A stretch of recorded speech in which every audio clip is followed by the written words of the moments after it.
प्रस्तुत करना चाहूंगी। विषय तो आप सभी को पता होगा, युद्ध ही शांति का एकमात्र समाधान है। मेरे विचार से युद्ध शांति का एकमात्र समाधान नहीं है। कई वैकल्पिक तरीके हैं, जैसे उन शर्तों पर बातचीत करना जो दोनों देशों के लिए उचित हो और जिससे समस्या का समाधान हो सके। हमेशा जीत-जीत की स्थिति रहेगी। कुछ शर्तें एक पक्ष द्वारा और कुछ अन्य द्वारा स्वीकार किए जाएंगे। हम धर्म, लिंग, रंग और अपने देशों के बीच की सीमाओं से विभाजित हो सकते हैं, लेकिन नहीं, हम सभी मानव जाति से संबंधित हैं। हमें एक दूसरे के साथ भाई जैसा व्यवहार करना चाहिए।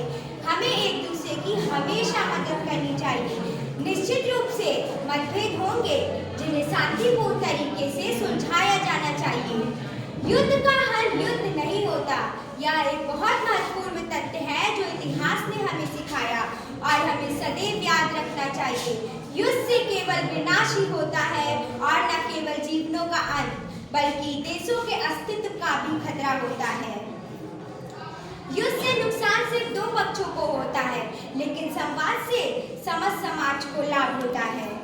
युद्ध से केवल जीवनों का अंत होता है और देशों के अस्तित्व का भी खतरा होता है।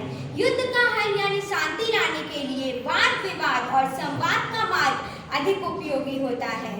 संवाद की भावना दो पक्षों के बीच समझौते की भावना को जन्म देती है। इसके बारे में सोचें, यदि हमारे पास असीमित संसाधन होते तो क्या युद्ध कभी समाप्त होता? हम कभी भी लड़कर शांति तक नहीं पहुंच पाएंगे और वास्तव में शांति ही वह आखिरी चीज लगती है जिसे हम हासिल करना चाह रहे हैं। इसलिए हम समस्त समाज को युद्ध से बचने की सलाह देते हैं और संवाद के माध्यम से समस्याओं का समाधान करने की सलाह देते हैं। धन्यवाद। मैं इसी के साथ अपनी वाणी को विराम देना